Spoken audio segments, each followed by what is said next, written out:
Like if you'd have come to me yesterday and said, "Look, I got a gig for you. It's a yearly long gig. You're going to make $500,000." I'd have been like, "Yeah, baby, yeah, I'll do that." And now, because I'm all bent out of shape because this other dude's going to do less work and make more money, I'm offended. I'm going to turn this down. But that's the ultimatum game in real life. That makes no sense. It's irrational. Like I said, $500,000. Yeah, baby, I'll take that gig. So this whole fairness thing, like you got to be careful of how you react as a human being.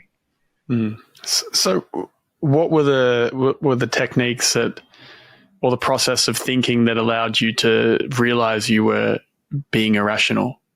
Yeah, well, first of all, there's no rationality is the same thing like beauty. It's in the eye of the beholder. But, what was it that caused me to wake up to, like I'm violating what I thought I believed in, like core values. Let's put a different criteria on that, if you will. I had to think it through.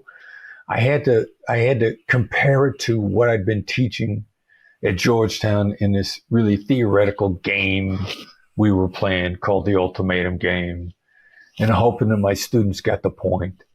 And then I really needed to be slammed with it in the face in reality, and I needed to sleep on it overnight. A lot of times we as humans, we need to bake on something overnight.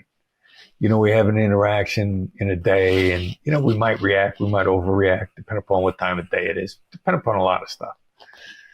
And, the brain does a lot of really good work while you're sleeping. That's why historically it's been great advice to say, let me sleep on this. You can wake up in the morning with a fresh perspective, and a supercomputer that is between your ears has been running while your body was recharging. And I think in that particular instance, the fact that I had a chance to sleep on it, my brain in the background is reflecting on my core values and the context.